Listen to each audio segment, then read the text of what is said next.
Hello বন্ধুরা, আমি আশা করব আমার এই ভিডিওটা অ্যাটলিস্ট তোমরা একটু মন দিয়ে শুনবে এবং নিজেরা একটু বিবেচনা করবে কোথাও গিয়ে আমি কোথাও ভুল বললাম কি না বা আমি কতটা ঠিক বললাম। তো চলো, তোমরা আজকে দেখতেই পাচ্ছ আমি কাদের নিয়ে ভিডিও করতে এসেছি। প্রথমেই বলি, কিং মাহি লাইফস্টাইলের যে ভাইটি, পরশুদিন আমি ভিডিও করেছি, ওরা কমিউনিটি দিয়েছিল, পরশুদিন কমিউনিটিটা দেখার পরেই আমি একটা ভিডিও করেছি। অনেক চেষ্টা করেছে ভাইটি নিজের জীবনে বেঁচে থাকার জন্য, প্রচুর ফাইট করেছে। আর ওর বাড়ির লোকের তো মানে কিছু বলার নেই, তারা যা করেছে, যতটা চেষ্টা করে গেছে, আজকে 1.5 বছরের ওপরে, 2 বছর হতে যায়, কারণ 1.5 বছর তো কলকাতাতেই ওরা চেষ্টা করেছে, তাই না? তো সেখান থেকে ও সার্ভাইভ করেও গেছিলো। তারপরে কি আসলে বলে না যে ওই যে আয়ু না থাকলে তাকে আর কে বাঁচায়, বিষয়টা সেরকমই। কারণ এত চেষ্টা করেছে ওরা, আপ্রাণ চেষ্টা করেছে, সাধ্যের বাইরে বেরিয়ে গিয়ে চেষ্টা করেছে, আর সাধ্য ছিল না। তারপরও সবভাবে ওরা চেষ্টা করেছে, ভাইটির বাড়ির লোকেরা, ওর দিদিরা, মা বাবা সবাই খুব চেষ্টা করেছে। তারপরেও আমরাও যেভাবে পেরেছি ওকে ভালোবাসা, ওকে আশীর্বাদ, যার যেভাবে যতটুকু ক্ষমতা ছিল ওকে সাপোর্ট করে আমরা চেষ্টা করেছিলাম ওকে এই পৃথিবীর বুকে বাঁচিয়ে রাখার, যাতে সুস্থভাবে ও বেঁচে থাকতে পারে। আজকে ভাইটি আমাদের মাঝখানে নেই, আমাদের ছেড়ে চলে গেছে, অনেক দূরে চলে গেছে, আর কখনো খুঁজে পাওয়া যাবে না। ভাবলে খুব খারাপ লাগে।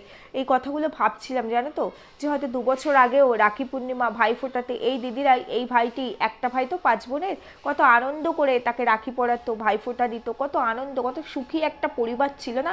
গত বছরও ছিল, গত বছরও এরকম সময়, মানে ওই টাইমটাতে তারা জানতো না যে তার পরের বছর 2025-এ এই দিনটা আসবে, আর ভাইটিকে তারা পাবে না। এই রাখির দিন, ভাই ফোটার দিনটা কিভাবে তাদের যাবে, কিভাবে কাটবে, এটাই আমি ভাবছিলাম। খুব খারাপ লাগে, কারণ আমরা দিদিরা তো, আমাদের কাছে না আমাদের ভাইয়েরা আমাদের থেকে ছোট হয় তো, আর আমরা অনেকটা মায়ের মতোই ভালোবাসি, তাই না? মানে ভাইয়ের সন্তান, সন্তানের জায়গাটা নেয়, সন্তান সমতুল্য। কারণ যেহেতু আমি নিজেও একজন দিদি, আমার নিজেরও ভাই আছে, সেই জায়গা থেকে এই ফিলিংসটা মানে অনুভব করতে পারি আমরা, তাই না? আমরা প্রত্যেকেই কারো না কারো দিদি, আমাদের ভাই বোন তো থাকে।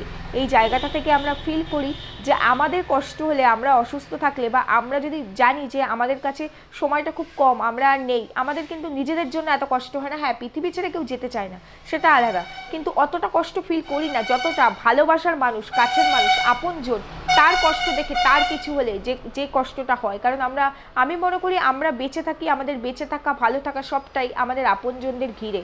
তারা ভালো থাকলে আমরা ভালো আছি, তারা ভালো নেই অথচ আমার অনেক অর্থ আছে, তাতে কিন্তু সুখ আসবে না।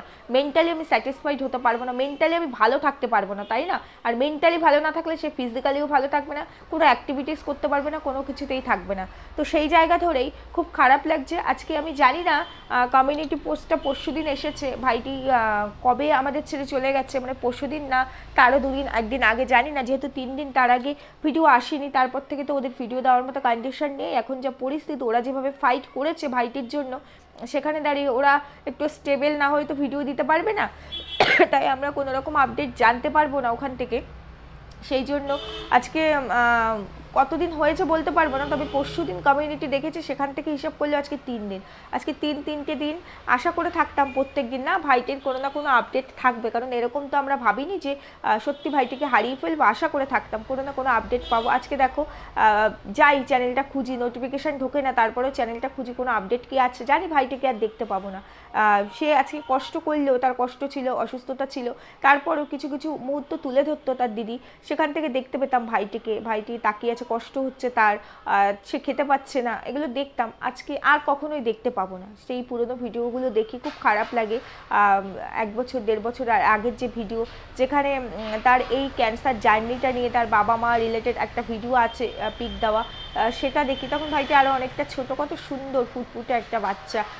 তো সেখানে কিছু বলার নেই, শুধু দিদি হিসাবে বলো, মা হিসাবে বলো, যেভাবেই বলো, একটা কথাই বলতে পারি, যে ভালো থাকিস, যেখানেই থাকিস, সুস্থ থাকিস, অন্তত এর পরের জন্মটা তুই সুস্থতার সঙ্গে এই পৃথিবীতে আয়। পৃথিবীর কিচ্ছু তুই দেখিস নি, তুই অনেক ভালো থাকিস, অনেক বড় হবি, তখন তোর তখন দীর্ঘ আয়ু হবে, এবং তার দিদিদের উদ্দেশ্যে, তার বাবা মার উদ্দেশ্যে কি বলবো, আমার সেই ভাষা নেই, বিশ্বাস করো। মানে যত আমি বলতে চাইলেও যে সেটাতে তাদের কোথাও গিয়ে এই কষ্টটা কম হবে সেটা তো নয়, তাই সত্যি বলার ভাষা নেই। তবে ভাইটিকে বলবো ভালো থাকিস, আর ভগবানকে বলবো অনেক কষ্ট অনেক যন্ত্রণা ওইটুকু বয়সে পেয়েছে, অন্তত আজ যেন কোনো কষ্ট না পায়। এর বেশি তো আর বলার ক্ষমতা আমাদের নেই, কারণ ভগবানের কাছে আমরা সবাই অপারক, আমাদের কিচ্ছু করার থাকে না। যাই হোক, এই কথাটা বললাম। এবার তোমাদেরকে বলবো মিষ্টি সৈকত লাইফস্টাইলের এই দাদাভাইটির কথা। আমি আমার থাম্বনেলের মধ্যে দিয়ে দিয়েছি, তোমরা পিকটা দেখতেই পাচ্ছ। কেন আজকে এই ভাইটির সঙ্গে একই জায়গায় আমি একই ফ্রেমে রেখেছি, তার কারণ ওআইটিতে কয়েকদিন ধরে খুব বাজে ঘটনা ঘটছে। প্রথমে ইন্দ্রাণীর হাজব্যান্ড রিঙ্কি লাইফস্টাইলের ওই দাদাভাই চলে গেল এত অল্প বয়সে আমাদের ছেড়ে এইভাবে। তারপরে এই ভাইটি কিং ভাই লাইফস্টাইলের ভাইটি চলে গেল। এই যে মিষ্টি সৈকত লাইফস্টাইলের যে দাদাভাই, এদেরকে নিয়ে আমি একটা ভিডিও করেছিলাম, তোমরা দেখেছো নিশ্চয়ই। চ্যানেলটি খুব ছোট, কিন্তু আজকে এই দাদাভাই, তোমরা তখন যারা দেখেছো তারা জানো, যারা জানো না তাদের জন্য বলছি।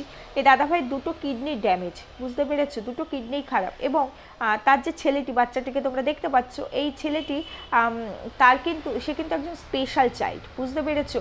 তার এমন একটা রোগ না, যেই রোগটা না 10 লাখে একজনের হয়, মানে ওই বাচ্চাটির এই রোগটা হয়তো পেটে থাকাকালীন কোনোভাবে মানে আঘাত পাওয়ার দরুন বা ডেলিভারির সময় কোনো রকম আঘাত পেলে তার এই রোগটার কি হয়। রোগটার একটা অদ্ভুত নাম আছে, আমি এর আগের ভিডিওতেও বলেছিলাম, যে নামটা আমি আগে কখনো শুনিনি, আমি প্রথমবারই শুনেছি। তো এই ক্ষেত্রে তার প্রত্যেকদিন ফিজিওথেরাপি, তার রেগুলার মানে মেডিসিন, এগুলো তো দরকার। তো এই বাচ্চাটিকে ভেলোরে দেখাচ্ছিল, ভেলোরে সিএমসিতে তার ট্রিটমেন্ট হচ্ছিল। কিন্তু যখন হঠাৎ করে ধরা পড়ে তার বাবার, মানে এই দাদাভাইটির দুটো কিডনি ড্যামেজ, তারপরে তাদের মাথায় না আকাশ ভেঙে পড়ে। কারণ দাদাভাইটির বাবা মা কেউ নেই, দুজনেই চলে গেছে তাদেরকে ছেড়ে। সুতরাং এই পুরো সংসারটা তাকে টানতে হয়। তারপরে ছেলেটি তার এতটা অসুস্থ, তার পেছনে একটা হিউজ খরচ আছে। তো দাদাভাইটি হচ্ছে একজন মানে ড্রাইভার বলতে পারো, গাড়ি চালায় আর কি, প্রাইভেট কার চালায়। তো সেইভাবেই তাদের সংসারটা চলে যাচ্ছিল, যতটুকু তার আর্ন ছিল তাতে স্বচ্ছন্দে, সুখের কোনো ঘাটতি ছিল না। হ্যাঁ, বাচ্চাটি অসুস্থ, কিন্তু তাকে সুস্থ করে এতদিনে সে সুস্থ হয়ে যেত, কারণ বাচ্চাটির যা হয়েছে এই ছেলেটি, সেখানে তার ওটির দরকার, ওটি করাতে হবে, কারণ তা না হলে সে কখনো নিজের পায়ে দাঁড়াতে পারবে না, হাঁটতে পারবে না। ওদের ভিডিও দেখলে তোমরা দেখে থাকবে, বাচ্চাটি নিজে কিছুই করতে পারে না, সব কিছু তার মাকে করিয়ে দিতে হয়, কারণ ওর বডি পার্টসে সেই মুভমেন্টও করাতে পারে না। তো সেই জন্য ওর একটা ওটি দরকার, ওটিটা করাতে পারলে তাহলে ও সুস্থ হয়ে যাবে। এগুলো আমি নিজেও সার্চ করে গুগলে দেখেছি, এবং কিছু মানুষের সাথে কথা বলে আমি জানতে পেরেছি। তো সেখান থেকে তাদের পরিকল্পনা সেরকমই ছিল, তারা সেই অনুযায়ী ট্রিটমেন্ট করছিল। কিন্তু হঠাৎ করে এই দাদাভাইটি, মানে ওই বাচ্চাটির বাবা, এরকম একটা রোগে পড়ে যাওয়ায় আর ট্রিটমেন্টটা সেইভাবে, মানে ভেলোরা সেইভাবে নিয়ে যেতে পারছে না। কী করে করবে, কারণ সপ্তাহে 3টে করে ডায়ালিসিস এই দাদাভাইরও চলে। তারপরে গিয়ে সে নিজে আর্ন করবে, তবে তো সে নিজের খরচা, নিজের সংসার খরচা, নিজের ট্রিটমেন্ট খরচা, বাচ্চার ট্রিটমেন্ট খরচা কী করে করবে। 3টে করে ডায়ালিসিস চলে, সে তো নিজেই অসুস্থ হয়ে যায়। আমার খুব খারাপ লাগছে, এই কারণে আজকে আমি ভিডিওটা করছি, কারণ এদের সাথে তো আমার কথা হয়, আমি কিন্তু রোজ এদের আপডেট নেওয়ার চেষ্টা করি। যেমন মৌসুমি লাইফস্টাইলের দিদিভাই, ওই দিদিভাইয়েরও দুটো কিডনি ড্যামেজ, আমি দুটো ভিডিও করেছি, তোমরা জানো। ওই দিদিভাইয়ের হাজব্যান্ডও খুব অসুস্থ, হঠাৎ করে হসপিটালে অ্যাডমিট আছে, খুব খারাপ কন্ডিশন। এগুলোর ক্ষেত্রে আমি বুঝি যে এই রকম রোগ থাকলে সেই বাড়ির পরিস্থিতি কি হতে পারে। বছরের পর বছর এই ধরনের রোগ চললে পরে একদম সর্বহারা হয়ে যায়। শুধু তাই নয়, এই রকম মানুষকে বাঁচিয়ে রাখতে গেলে যে কি পরিমাণে অর্থের প্রয়োজন এটা বুঝি, সেই কারণেই বারবার আমি এই ভিডিওগুলো করতে আসি। তো যেটা বলতে চাইছিলাম, এই মিষ্টি সৈকত লাইফস্টাইলের এই দাদাভাই কালকে প্রচণ্ড অসুস্থ হয়ে পড়ে, প্রচণ্ড, মানে এত ঠান্ডা লেগে যায়। এমনিতেই তো এদের হিমোগ্লোবিন খুব কম থাকে, দাদাভাইয়ের হিমোগ্লোবিন 8-এরও নিচে, বুঝতে পারছো। যাদের ডায়ালিসিস হয়, যাদের কিডনি পেশেন্ট, তাদের তো জানোই যে হিমোগ্লোবিন খুব কম থাকে। তো ওকে সপ্তাহে 2টো না 3টে করে হিমোগ্লোবিনের ইনজেকশন নিতে হয়, মেডিসিন তো নিতেই হয়। এবার সেরকম তো আর্থিক পরিস্থিতি নয়, নিজে গাড়ি চালায়, সেই অর্থ দিয়েই তাদের সবটা চলে। এবার সে অসুস্থ থাকলে সেটাও বন্ধ থাকে, তাহলে কি করে চলে। বাড়িতে দুটো এরকম মানে পেশেন্ট, বাচ্চাটা, তারপরে দাদাভাই নিজে। তো সেখানে দাঁড়িয়ে যাদের হিমোগ্লোবিনটা কম থাকে তাদের দেখবে ঠান্ডাটা চট করে লেগে যায়। তো ঠান্ডা লেগে গেছে, তারপরে গাড়ি চালাতে হয়, প্রচণ্ড মারাত্মক মারাত্মক ঠান্ডা লেগেছে। কালকে যখন আমি লাস্ট কথা বলেছি তখন দেখছি এত কাশতে কাশতে গলা থেকে ব্লাড বেরিয়ে আসছে, বুঝতে পেরেছো? মানে এতটা কাশি হচ্ছে, এত ঠান্ডা, মানে সে নিঃশ্বাস নিতে পারছে না পরশুদিন রাত থেকেই, মানে সে ঘুমাতে পারছে না, নিঃশ্বাস নিতে পারছে না, গা হাত পা ব্যথা, প্রচণ্ড কাশি, প্রচণ্ড বুকে শ্বাসকষ্ট হচ্ছে। তারপরে হঠাৎ করে কালকে রাত্রিবেলা আমি সকালবেলা আবার ফোন করেছিলাম, যার কারণে আপডেটটা পেলাম বলে আমি ভিডিওটা করতে বসলাম যে এই ভিডিওটা আমাকে করতেই হবে। সকালবেলা শুনলাম দাদাভাই নার্সিংহোমে অ্যাডমিট রয়েছে, তার ইমিডিয়েট ডায়ালিসিসের প্রয়োজন হচ্ছে, ডায়ালিসিস দিতে হচ্ছে তাকে আজকেই। আর তার সঙ্গে তার বুকের বাঁ সাইডে প্রচণ্ড পেইন হচ্ছে।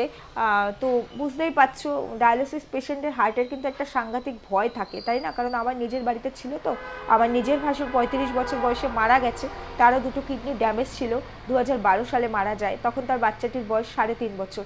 তো আমি নিজের চোখে দেখেছি, তো 2 বছর, আমার বিয়ে 2 বছর পর মারা যায়, সেই জন্য আমি বলতে পারলাম এই কথাগুলো। তো যার কারণে বলছি যে হার্টের কিন্তু সমস্যা থাকে, কারণ আমার ভাসুর লাস্ট ডায়ালিসিস যেদিন নিয়ে আসে 13 সপ্তাহে 3টে ডায়ালিসিস চলতো, আর রাত্রিবেলা সে কিন্তু স্ট্রোকেই মারা যায়। তো বুকে প্রচণ্ড ব্যথা হচ্ছে, যার কারণে তাকে নার্সিংহোমে অ্যাডমিট করতে হয়েছে। এই মুহূর্তে তার ডায়ালিসিস চলছে, 4 ঘন্টা লাগবে ডায়ালিসিস করাতে, তারপরে তার যা টেস্ট, বুকের যে সমস্ত যা কিছু করার, হার্টের কার্ডিয়াটিক যে সমস্ত কিছু হবে।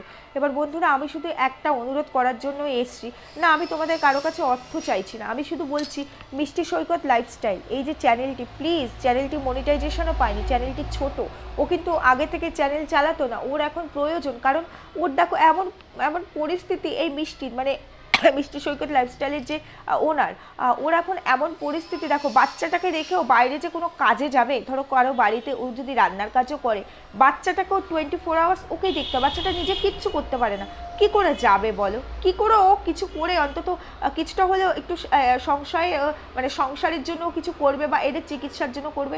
বাচ্চাটা সুস্থ না হলে ও কোনোদিনও বাইরে বেরিয়ে কাজ করতে পারবে না। আর বাচ্চাটাকে সুস্থ হতে গেলে এই যে দাদা ভাই, এই যে মিষ্টির হাজবেন্ড যার কিনা 2টো কিডনি ড্যামেজ, তাকে আগে সুস্থ হতে হবে, তাকে ভালো হতে হবে, সে ভালো হলে তবে সে সুস্থ হয়ে সে ইনকাম করে তার বাচ্চাটাকে সুস্থ করতে পারবে। আজকে যদি দাদা ভাই সুস্থ না হতে পারে, আজকে বিশ্বাস করো বন্ধুরা, আজকে এই দাদা ভাইয়ের ওপরে 2টো জীবন পুরো নির্ভরশীল, কারণ এই বাচ্চাটার জন্য তার মাকে সব সময় তার সঙ্গে থাকতে হবে। তাহলে আজকে দাদা ভাই সুস্থ হতে না পারলে আজকে এই মিষ্টি কখনোই বাইরে বেরিয়ে কিচ্ছু করতে পারবে না, কারণ বাচ্চাটাকে তার সব করাতে হয়, রোজ ফিজিওথেরাপি, খাইয়ে দেওয়া, ওয়াশরুমের কাজ, চান করানো, সমস্ত কিছু তাকে করিয়ে দিতে হয়। তাহলে তার জন্য সবার আগে দরকার আর এই দাদা ভাইটিকে সুস্থ হওয়া। সেই জন্য আমি সবার কাছে অনুরোধ করছি, প্লিজ মিষ্টি সৈকত লাইফস্টাইল যে চ্যানেলটি আছে, তোমরা দয়া করে সবাই চ্যানেলটিকে সাবস্ক্রাইব করো, চ্যানেলটির পাশে থাকো। কোনো রকম অর্থ দিতে আমি বলছি না, চ্যানেলটি যাতে একটু সবার সামনে আসে, ও যেন এখান থেকে কিছুটা প্রত্যেক মাসে নিয়ে ও স্বামী চিকিৎসা করাতে পারে। কারণ দেখো, কিডনি ট্রান্সপ্লান্ট করাতে গেলে যে একটা হিউজ অ্যামাউন্টের দরকার, সেটা ওর পক্ষে সম্ভবই নয়। তারপরে আরেকটা সবথেকে বড় সমস্যা হলো, ওর সঙ্গে ওর হাজব্যান্ডের কিডনির ম্যাচ করেনি। এবার প্লাজমা চেঞ্জ করে যদি কিডনিটা দিতে হয় না, প্লাজমা চেঞ্জ করে, তাহলে তারও একটা মানে খুব বড় একটা কিন্তু ট্রিটমেন্ট চলবে, আর তার জন্য একটা বড় হিউজ অ্যামাউন্টের দরকার, কোনোভাবেই সম্ভব নয়। কারণ সপ্তাহে 3 দিন ডায়ালিসিস চলছে, মানে ধরো 3 দিন সে কাজ করতে পারছে না, কারণ ফিজিক্যালি সে কতটা উইক হয়ে পড়ছে।